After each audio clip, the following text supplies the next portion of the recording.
ان میں میرے محبوب کریم صلی اللہ علیہ وسلم نے جس چیز پر سب سے زیادہ زور دیا ہے وہ یہ ہے کہ میں ظلم ختم کرنے آیا. ظلم نہیں ہونا چاہیے. ایک تو ہے کسی کو مارا جائے، اس کے منہ پر اس کو گالی دی جائے، اس کو ستایا جائے، اس کے راستے میں کانٹا بچھایا جائے، اس کو پتھر سے، تھپڑ سے، ڈنڈے سے، تلوار سے مارا جائے. یہ تو ایک بہت بڑی بات ہے. اسلام یہ کہتا ہے کہ تو اپنے گھر کے اندر بیٹھ کے بھی کسی مسلمان کے خلاف بات بھی نہ کر. اتنا زیادہ پابند مذہب.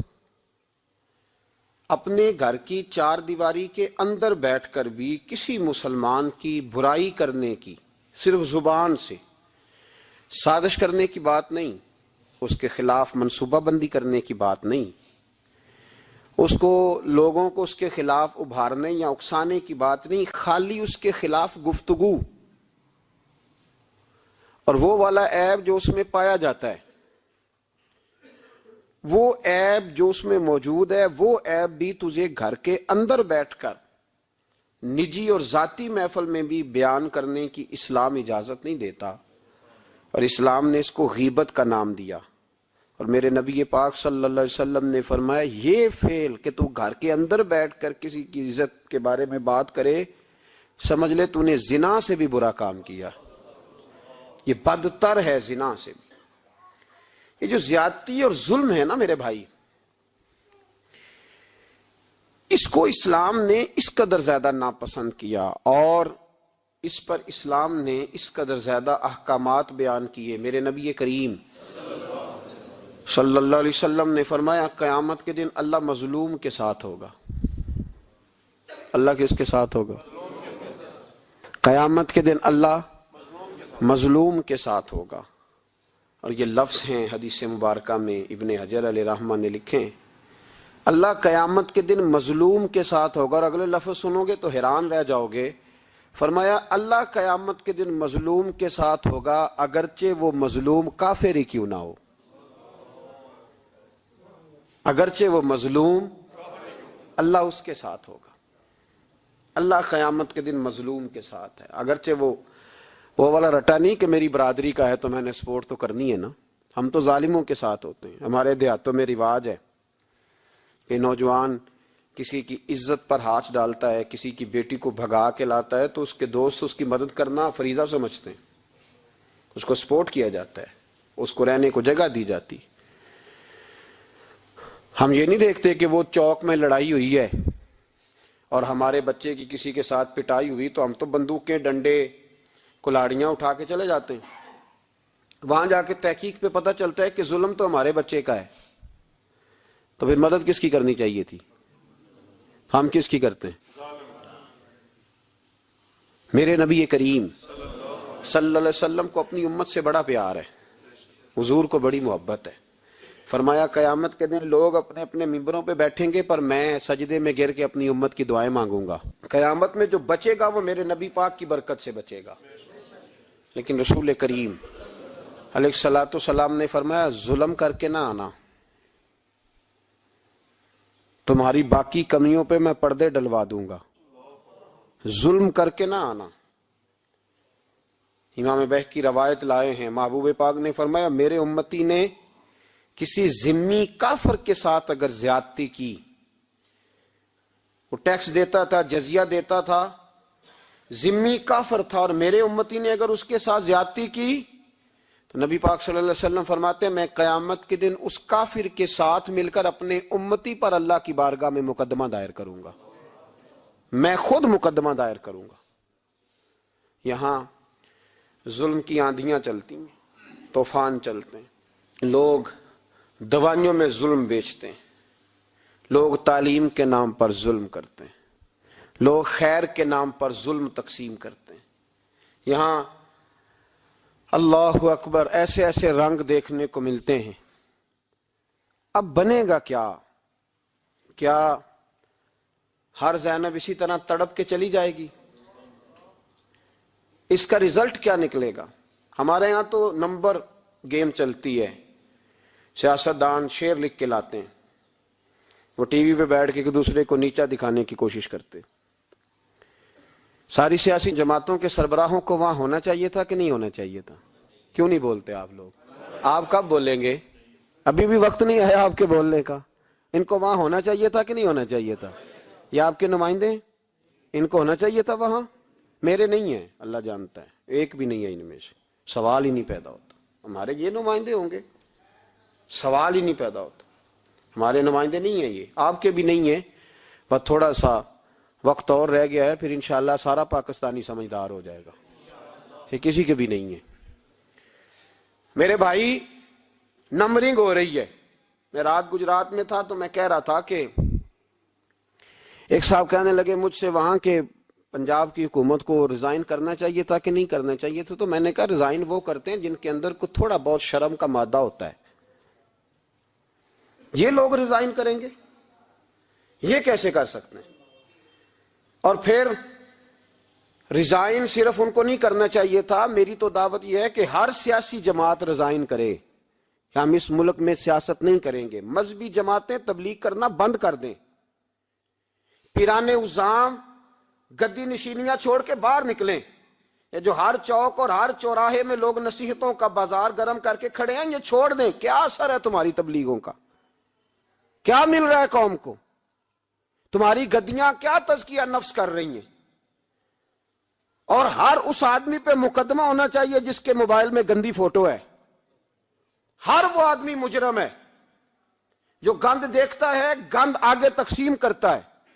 ایسے ہی ایک دو آدمی کا نام لگا کے چپ کر گئے ہو. صبح قیامت کے دن اس زینب کے خون کے حساب میں مجھے بھی پوچھا جائے گا اور آپ کو بھی پوچھا جائے گا. ہر ایک آدمی دوسرے پہ بوجھ ڈال کے خاموش ہو جاتا ہے. حکومت نے غلط کیا. حکومت بنوائی کس نے تھی؟ کس نے ووٹ دیا تھا؟ برابر کے شریک ہیں ان کے جرموں میں جو ان کو ٹھپے لگاتے ہیں. چپ کر جاتے ہو تنقید کر کے. حضرت سیدنا امام مالک رحمت اللہ علیہ فرمایا کرتے ظالموں کا مددگار بھی ظالم ہوتا ہے. تو ان کو ٹھپے لگانے والا ظالم نہیں ہوتا؟ وہ نہیں مددگار ظالموں کا؟ ابھی تک لوگ کہہ رہے ہیں مولانا آپ سخت جملے کہتے ہیں، آپ سخت جملے کہتے ہیں، آپ بچیں. میں نے کہا تمہیں پتہ نہیں نا، تمہیں خبر نہیں، تم اس زیادتی کا شکار نہیں ہو، تمہیں کیا پتا. میرے ایک چچا کا بیٹا تھا، اکلوتا تھا. وہ رستے میں جاتے ہوئے کسی کی گولی کا شکار ہو گیا. میں تھانے گیا پرچہ کٹوانے. طالب علمی کا زمانہ تھا. جب میں گھر سے نکلا تھا تو میری جیب میں 2 روپے تھے.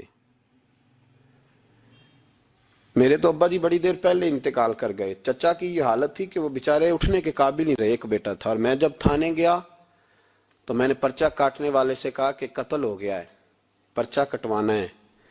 اور ڈاکٹر یہ کہتا ہے، ڈاکٹر یہ مسیحا بنے پھرتے ہیں قوم کے، وہ کہتا ہے لاش کو ادھر رکھو اور پہلے پرچہ کٹوا کے لاؤ پھر پوسٹ مارٹم کریں گے. اس نے بھی ایک ٹیلی فون کرنا گوارا نہیں کیا. یہ سارے ظالم ہیں الا ماشاءاللہ. یہ سب کٹہروں میں آئیں گے. ان سب کو حساب دینا ہے. ان کی گودوں میں بیٹھنے والے مولوی اور پیر سب سے پہلے وہ لٹکائے جائیں گے. سب سے پہلا نمبر ان کا ہے. میں نے جا کے کہا پرچہ پہلے پرچہ کٹواؤ پھر پوسٹ مارٹم سے. میں نے کہا پرچہ، تو پولیس والا مجھے کہنے لگا ایک پینسلوں کا ڈبہ لاؤ. یہ نمائندے ہیں ہمارے، یہ ہماری حفاظت کرنے پہ ہیں. تم نے خود اپنے لیے پولیس بنائی ہے. زینب کا چچا کہتا ہے جب میں تھانے گیا تھا پرچہ کٹوانے تو مجھے پولیس والے کہتے تھے اگر مالٹے ٹھنڈے ملتے ہیں تو لے کے آ. اور زینب کا چچا کہتا ہے کہ وہ مجھے کہتے تھے کہ جا نیسلے کی 2 بوتلیں لا، پانی پینا ہے. اس ملک پہ بسنے والوں کا کوئی وارث نہیں، کوئی نہیں ان کا والی وارث. اور کہتے ہیں کوڑے میں پڑی لپٹی ہوئی خون سے لاش. اور مجھے پولیس والے کہتے ہیں فلانے نے لاش ڈھونڈی ہے، اسے تو پہلے 10,000 دے لے. میں ظالم ہوں، آپ ظالم ہیں جنہوں نے ان ظالموں کو اپنا سپہ سالار بنایا ہے. تیاری کر رہو اللہ کے حضور. میں نے پوچھا رب کریم سے مولا تو بتانا رزلٹ کب نکلے گا؟ تو رب کریم نے فرمایا دنیا تو غافل ہو سکتی ہے، وَلَا تَحْسَبَنَّ اللَّهَ غَافِلًا عَمَّا يَعْمَلُ الظَّالِمُونَ. کر جا کے سورۃ ابراہیم کی آیت نمبر 42 پڑھو. رب فرماتا ہے اللہ غافل نہیں ہے ان لوگوں سے جو دنیا میں ظلم کر رہے ہیں.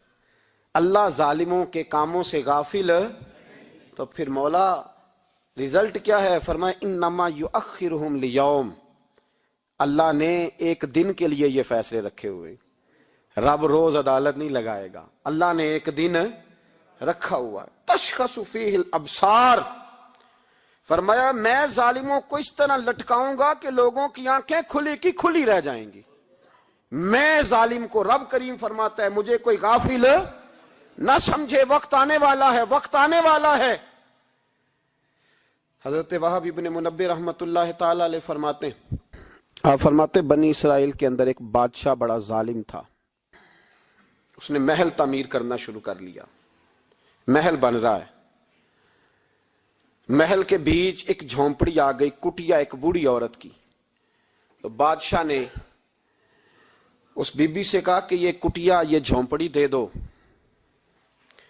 میرے محل کا نقشہ خراب ہوتا ہے۔ تو بوڑھی کہنے لگی میں بیوہ بھی ہوں، بے اولاد بھی ہوں، جب میں بیاہ کے یہاں آئی تھی تو میرے ابا نے کہا تھا بیٹی تیرا جنازہ نکلنا چاہیے، تو چلو میں پکا ہوا پھل ہوں، تھوڑا وقت رہ گیا ہے، مر جاؤں گی تو تمہارا ہی ہے، میرا کون سا قبالی وارث ہے، چلو زندگی کی جو سانسیں رہ گئی ہیں مجھے یہاں گزار لینے دو۔ بوڑھی منت کرنے لگی، بادشاہ نے کہا نہیں نہیں تو پیسے لے اور ہمیں خالی کر کے دے جھونپڑی۔ بادشاہ نے اصرار کیا تو بوڑھی کہنے لگی نہیں میں نہیں دوں گی، وہ اپنے گھر کے اندر بیٹھ گئی، یوں سمجھ لیجئے کہ بلڈوزر تیار کر کے چھپا دیا گیا، 2 4 5 سپاہی کھڑے کر دیے کہ بوڑھی نے کو ساری زندگی گھر میں تو نہیں نہ بیٹھنا، نکلنا تو ہے نا باہر، جب نکلے نا تو فوراً اس کا مکان گرا دو، 2 4 5 10 مستری اکٹھے لگاؤ، دیوار بنا دو، جس طرح قبضے ہوتے ہیں۔ بوڑھی کچھ دیر تو چمٹی رہی گھر کے ساتھ، پھر اس کو نکلنا بھی تھا، جب اس نے سمجھا کہ امن ہو گیا ہے پھر وہ بوڑھی باہر نکلی، اور جب وہ گئی باہر چند گھنٹوں کے بعد واپس آئی تو جھونپڑی گری ہوئی تھی، گھر کی چھت کے تنکے ہواؤں کے ساتھ بکھرے ہوئے تھے، نیا مکان بن گیا۔ وہب ابن منبہ علیہ رحمہ فرماتے اس بی بی نے جو دعا مانگی تو عرش فرش ہلنے لگے، زمین کانپنے لگی۔ اس بی بی نے لفظ پتہ کیا ادا کیے؟ کہنے لگی اے اللہ میں تو موجود نہیں تھی، تو بتا تو کہاں تھا؟ اللہ میں تو نہیں تھی۔ زینب کی اماں بھی پوچھتی ہے اللہ میں تو نہیں تھی، تو موجود تھا نا؟ عرش کا مالک کہتا میں ہلا دوں گا۔ ذرا ان علماء کو، مشائخ کو، ان ارباب اقتدار کو دیکھ لینے دو، میری ڈھیل ہے میں انہیں ہلا دوں گا۔ کہتی اللہ میں تو نہیں تھی، تو کہاں تھا؟ تو بتا۔ رب کریم نے فرمایا جبریل دوڑ کے جا، دوڑ، اللہ حکم کیا ہے، فرمایا پلٹ دے اس بستی کو، تباہ کر دے ان لوگوں کو جو ظلم پر چپ رہتے، انہیں تباہ کر دے۔ دنیا میں قتیل اس سے منافق نہیں کوئی، دنیا میں قتیل اس سے منافق نہیں کوئی جو ظلم تو سہتا ہے بغاوت نہیں کرتا، اس سے منافق نہیں کوئی۔ منافق بن کے جینا بند کر دو، اب مومن بن کے جینا سیکھو، ان ظالموں کے خلاف بولو۔ میرے عزیز کہتے ہیں تباہ کر دو بستی کو، بستی الٹ دی، گھر تباہ ہو گئے۔ یاد رکھو عرش کا مالک کہتا ہے تو میں دیکھ رہا ہوں، ورنہ کوئی موجود نہ تھا، میں تو تھا نا، میں تو سارا کچھ دیکھ رہا ہوں۔ میں اس ولا تحسبن اللہ غافلا اما یعمل الظالمون، لوگ اللہ کو غافل نہ سمجھیں۔ اور پھر میڈیا چیختا ہے، کہتا ہے جی بڑا ظلم ہوا۔ اس کام میں سب سے زیادہ کردار اس برائی کو پھیلانے میں میڈیا کا ہے۔ میڈیا تو بچوں کو گناہ کے طریقے بتلاتا ہے، اور حکومتیں، ممتاز قادری کا جنازہ نہ دکھانا ہو تو میڈیا سارا بند ہو جاتا ہے، فیض آباد دھرنے کا ظلم نہ دکھانا ہو تو میڈیا سارا بند ہو جاتا ہے۔ تو گند روکنا چاہیں تو گند رک سکتا ہے کہ نہیں رک سکتا؟ یہ پابندی، یہ ٹیکنیکلی زمانہ ہے، اگر یہ بند کرنا چاہیں تو ہر چیز اپنی جگہ پہ بند ہو سکتی ہے کہ نہیں؟ بولیں۔ لیکن ہم تو روئیں گے نا، فیس بک پہ تصویر لگائیں گے زینب کے ساتھ ظلم ہوا، تو تیری تو امام والی دکان پہ گندی فوٹو لگی ہوئی ہے، تیرے تو موبائل میں سارا گند ہے۔ اس گند کی ترویج و اشاعت میں تو میں اور آپ شامل ہوتے جا رہے ہیں، گند تو پرموٹ ہو رہا ہے، اسی سے تو لوگوں کے جذبات ابھرتے ہیں۔ ابا جی کہتے ہیں مجھے اعتبار ہے، مجھے اعتبار ہے بیٹی پہ۔ یہ کیا تماشا ہوا اعتبار کا؟ یہ کیا بات ہوئی؟ اعتبار کس کو کہتے ہیں؟ حضرت جنید بغدادی رحمت اللہ تعالی علیہ، آپ سے کسی نے پوچھا، میں تھوڑے دن پہلے، مجھے گجرات یونیورسٹی کے کچھ طالب علموں نے دعوت دی، کچھ اساتذہ نے کہا کہ یہاں سیرت سیمینار ہے، آپ آئیں۔ سیالکوٹ میں جو کیمپس ہے، میں وہاں جب پہنچا تو میں نے کہا یار یہ صرف لڑکے ہونے چاہیے۔ کہنے لگے اتنے بولے مولوی تقریر کرتے ہیں لڑکیوں میں تو آپ، تو میں نے کہا یار مجھے دکھیا نو سمجھ لو، پرانے خیالات کا ہوں، اور ویسے بھی میرے لیے مولوی حجت نہیں، میرے لیے رسول اللہ کا دین حجت ہے، تو آپ پردہ کرائیں۔ خیر انہوں نے مہربانی کی، کوئی پارٹیشن ہو گئی۔ جب میں پہنچا تو شاید 1.5 منٹ لگا ہو مجھے گیٹ سے ہال میں جانے تک، لیکن وہاں جو بچے اور بچیوں کا میں نے حال دیکھا تو میں دعا مانگ رہا تھا، اے اللہ تو اس قوم پہ فضل فرما، اس قوم پہ۔ ابا جی کہتے مجھے اعتماد ہے، نابینا سے ابھی ہیں عبداللہ ابن مکتوم رضی اللہ تعالی، وہ آئے ہیں تو نبی پاک صلی اللہ علیہ وسلم نے فرمایا عائشہ پردہ کر لو، تیرے گھر میں بسنے والی بی بی سید عائشہ سے بھی پاک ہے، تیری بیٹی حضرت عائشہ صدیقہ سے بھی زیادہ حرمت والی ہے۔ نبی پاک نے فرمایا عائشہ پردہ کرو، حضور وہ نابینا ہے، فرمایا تمہیں تو نظر آ رہا ہے نا، تیرا اعتبار یہاں سے بھی زیادہ بڑھ گیا ہے۔ حضرت جنید بغدادی سے کہا حضور ہمیں قرآن شریف پڑھا دیں، آپ نے فرمایا درمیان میں عورتیں پردہ ڈالے پھر پڑھاؤں گا۔ کہا حضور قرآن پاک ہی پڑھانا ہے، تو حضرت جنید فرمانے لگے پڑھانے والے حسن بصری ہو اور پڑھنے والی رابعہ بصری ہو اور درمیان میں قرآن پڑھا ہو، پھر بھی میں انہیں بغیر پردے کے پڑھنے کی اجازت نہیں دیتا۔ یہاں تو حال ہی کوئی نہیں، اس گند کو روز پرموٹ کرتے ہو، نوجوانوں کے جذبات بکھرتے ہیں اور بپھرتے ہیں، اور پھر اس کے بعد کہتے ہو کہ آگ نہ لگے۔ یہ کیسے ہو سکتا ہے؟ تم نے خود آگ لگائی ہے چمن میں اپنے، بے سبب گردش ایام کو الزام نہ دو، تم نے خود نور کا ظلمت سے کیا ہے سودا، کر کے توہین سحر شام کو الزام نہ دو۔ او بھائی یاد رکھو، جب تک یہ گند رہے گا فحاشی اور عریانی رہے گی۔ انڈیا کے اندر زیادتی کے واقعات زیادہ ہیں پاکستان کی نسبت، کیوں؟ اس لیے کہ گند زیادہ ہے، فحاشی اور عریانی۔ اسلام نے تو نظر تک پر پابندی لگا دی، کہا اپنی نظر بھی مومن جھکا کے رکھیں، جو چیزیں سبب بن سکتی ہیں ان پر بھی پابندی لگا کے رکھی۔ ہم توجہ ہی نہیں کرتے، خیال ہی نہیں ہے، اس کو پرموٹ کیا جاتا ہے۔ اور سب سے دوسری بڑی وجہ یہ ہے کہ مجرم کو سزا نہیں ملتی، مجرم کو سزا بولیے، وہ چھوٹ گیا نا سر عام، ایک بڑے آدمی کا بیٹا قتل کرنے والا چھوٹ گیا نا، وہ جس نے سر عام ایک سپاہی کانسٹیبل کو کچل دیا تھا، وہ بچ گیا نا، آ گیا نا باہر۔ ریمنڈ ڈیوس کئی گولیاں مار کے بچ گیا نا۔ جب مجرم کو سزا نہیں ملتی تو پھر گناہ بند۔ میرے رسول پاک صلی اللہ علیہ وسلم نے قانون دیا، قانون، ایک عورت نے چوری کی، اس کے حضرت سیدنا اسامہ بن زید حضور کے محبوب صحابی سفارشی بن کے آئے، حضور تھوڑی لچک دے دیں۔ نبی پاک نے فرمایا سنو، میری بیٹی فاطمہ بھی چوری کرتی تو میں ہاتھ کاٹ دیتا۔ مجرم کے لیے سزا ضروری ہے، مجرموں کو سزا ملے گی تو حالات بہتر ہوں گے۔ کہتے ہیں سر عام پھانسی لگاؤ، کہتے ہیں قانون میں گنجائش نہیں۔ تمہارے لیے قانون روز بدل جاتا ہے۔ جب مطالبہ کیا گیا نا کہ سر عام جاگ رہے ہیں آپ لوگ، کیسے ہو گئے جی؟ چلے میں دعا کرتا ہوں اللہ کرے میری قوم جاگ جائے، آمین تو کہہ دیں، اللہ کرے آپ لوگ جاگ جائیں اور جاگتے رہیں۔ اعلیٰ حضرت نے فرمایا تھا، مشورہ دیا تھا، سونا جنگل رات اندھیری، چھائی بدلی کالی ہے، سونے والوں جاگتے رہنا کیونکہ چوروں کی رکھوالی ہے۔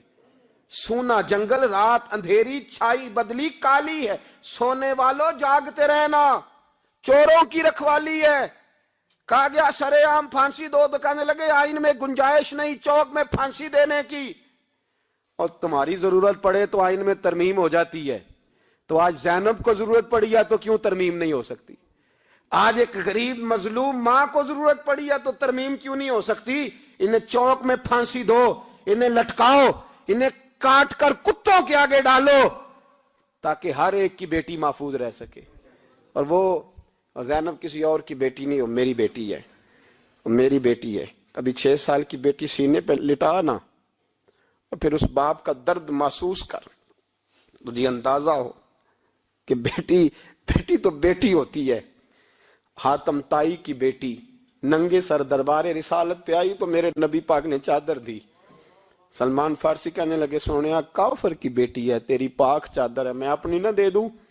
تو حضور نے فرمایا سلمان چپ کر جا، بیٹیاں سانجھی ہوتی، بیٹیاں سانجھی ہوتی ہیں، چپ کر، کافر کی بیٹی صحیح بیٹی تو ہے نا، اور بیٹیاں تو سانجھی ہوتی ہیں۔ یہاں اتنا ظلم اور اتنا حشر ہو گیا اور کہتے ہیں پتہ نہیں چلا، دیکھتے ہیں، کرتے ہیں، سنتے ہیں۔ یاد رکھو ظلم کبھی مٹا نہیں کرتا، ظلم کبھی، اس لیے زینب بھائی، زینب تو میری بیٹی ہے، زینب تو تیری بیٹی ہے، زینب تو امت کی بیٹی ہے، زینب تو پاکستان کی بیٹی ہے، زینب تو ہر اس شخص کی بیٹی ہے جو کسی بھی بچی کا باپ ہے، جو کسی بھی بچے کا باپ ہے، وہ ملت کی بیٹی ہے۔ اس لیے وہ دکھ کسی ایک کا نہیں، وہ سب کا برابر کا ہے۔ بس یاد رکھو اس معاشرے میں پہلی بات یہ کہ اس گند پہ، بے حیائی پہ کنٹرول۔ دوسری بات یہ تدارک عرض کر رہا ہوں، مجرم کو سزا ملے۔ اگر پرانے مجرموں کو سزا ملتی تو کبھی بھی دوبارہ جرم کی کسی کو ہمت ہے۔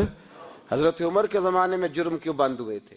اس لیے کہ وہ سرے عام کوڑے مارتے تھے، ان کا درہ لٹکتا تھا، وہ کسی کو گنجائش نہیں دیتے، کسی کو گنجائش۔ گورنر کا بیٹا بھی زیادتی کرتا تو چوک میں کھڑے ہو کے درے مارتے۔ فرماتے لوگوں کی ماؤں نے انہیں آزاد پیدا کیا، تم نے کیسے غلام بن لیا؟ یہاں جب قانون بدلتا ہے اور پھر شکوہ ہے، ہمیں غریب آدمی نے تو پرچہ درج کرانا ہو تو اس کو تو چودھری صاحب بھی وقت نہیں دیتے، اس کو تو چودھری صاحب بھی کہتے ہیں گڈی کرائی آ، پیسے ہے نہیں تھانے جانے دے، اتنے پیسے لگ دین۔ ظالموں ڈرو اللہ تعالیٰ سے، ڈرو۔ اور غریب آدمی چلا جائے تھانے تو اس کو پولیس والا پوچھتا ہے، وہ کہتا ہے کس طرح ہوا تھا، کس طرح کر کے ہوا، تفصیل بتا۔ اور پھر وہ دو کہتا ہے تو جا، ابھی میں کوشش کرتا ہوں، میں پہلے ان کو فون کرتا ہوں مجرموں کو، پھر اس کے بعد تیرا۔ اور تگڑے آدمی پہ درخواست آ جائے کبھی تو اس کو فون کر کے پوچھتے ہیں چودھری صاحب کی کرنا ہے پرچے دا؟ پھر وہ خود فون کرتے ہو۔ یہ امیر کے لیے قانون اور ہے اور غریب کے لیے اور ہے، یہ کس طرح ہو سکتا ہے؟ میرے نبی کریم صلی اللہ تعالی علیہ وسلم نے انصاف کی فراہمی چھوٹے بڑے کے لیے ایک رکھی، اور یاد رکھو حساب تو دینا ہے، حساب بول کے بتائیے، حساب جو زیادتی کرے گا اس نے حساب اور دینا پڑے گا۔ یہاں نہیں دو گے تو وہاں دو گے، حساب تو بہرحال اس مجرم نے تو دینا ہے۔ لیکن ارباب اقتدار نے بھی، حضرت عمر فرمایا کرتے تھے میرے دور میں کتا بھی پیاسا مر گیا تو حساب میں نے دینا ہے، چونکہ میری حکومت تھی، کتے کو پانی ملنا چاہیے تھا، اس کے دروازے تک پانی پہنچنا چاہیے تھا، حساب تو دینا ہے۔ ہر اس شخص نے جو سوشل ہونے کا دعویٰ کرتا ہے، جو معاشرے میں کسی بھی طرح کا کوئی کردار ادا کر رہا ہے، اس نے بہرحال حساب، یہ مشترکہ معاملہ ہے۔ اس میں ارباب اقتدار کا تو اشر ہوگا، وہ تو دنیا دیکھے گی، لیکن باقی بھی اپنی ذمہ داری کا احساس کریں، باقی بھی خیال کریں۔ سنو اور یاد رکھنا اس بات کو، غور کریں کہ میری طرف دیکھیں میرے بھائی۔ ایک مکران شاہ بادشاہ گزرا ہے ایران کا، کچھ نرم دل تھا، وہ نہ سیر کرنے نکلا، درمیان میں پل آتا تھا، ایک دریا تھا، اس کا پل تھا، اور پل کے اس پار جنگل تھا، سبزہ تھا، سیرگاہیں بنی ہوئی تھی۔ بادشاہ وہاں 2-4 دن رہنے کا ارادہ کیا۔ جب بادشاہ وہاں پہنچتا ہے نا مکران شاہ، تو اس نے دیکھا کہ وہاں 2-3 دن قیام کرنا ہے، جھیل ہے، سیرگاہ ہے، وہاں اس نے رکنے کا پروگرام بنا لیا۔ بادشاہ تو علیحدہ اس کے لیے رہائش تھی، سپاہی علیحدہ رہتے تھے۔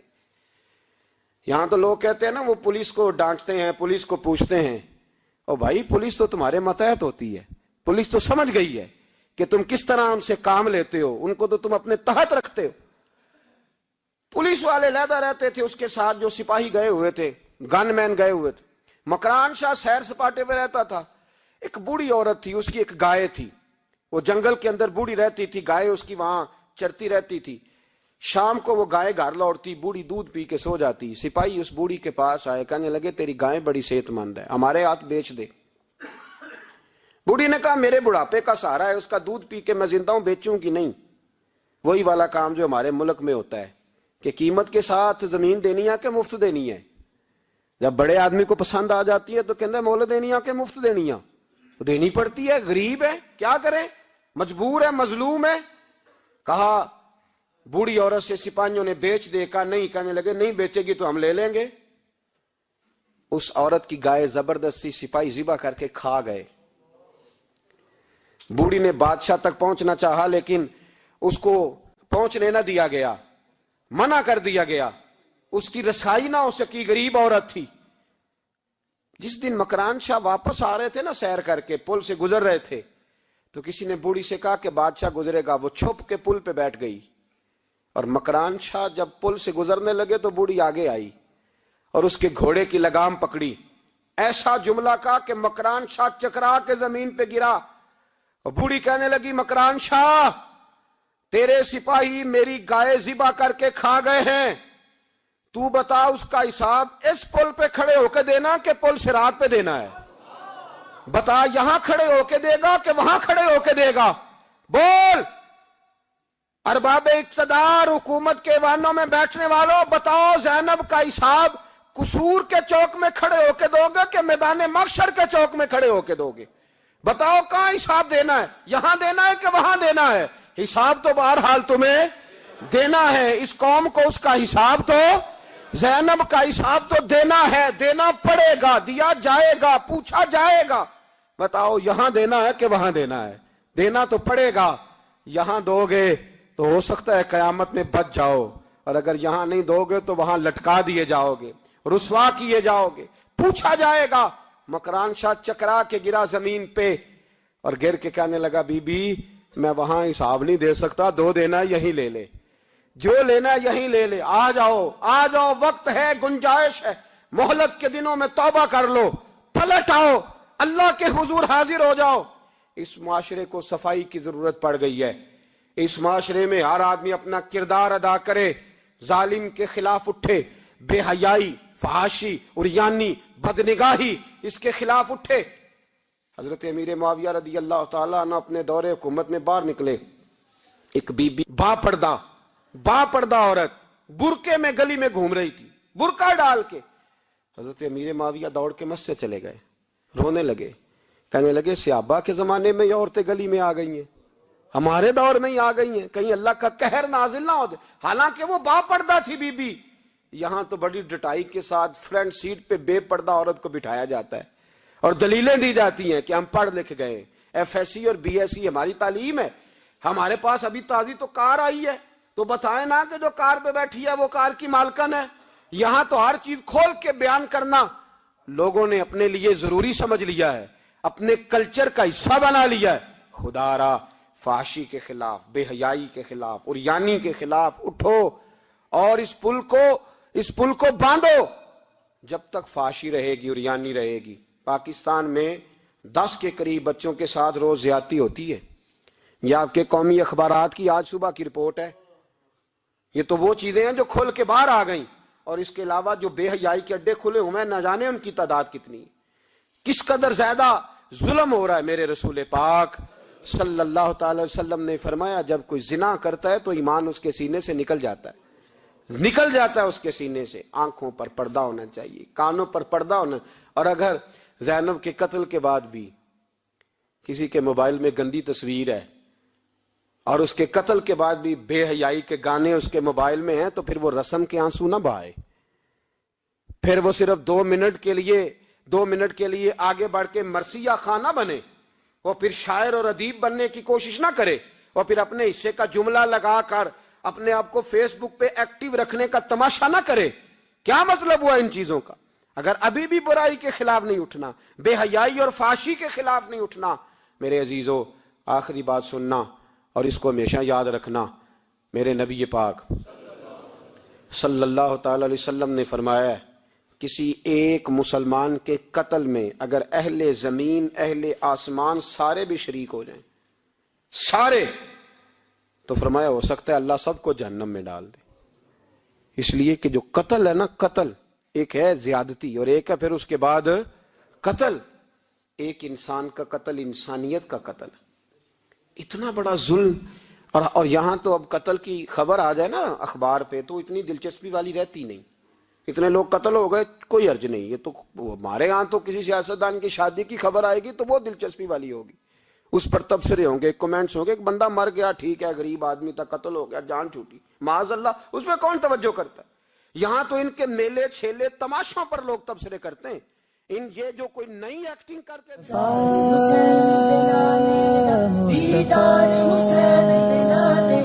مصطفیٰ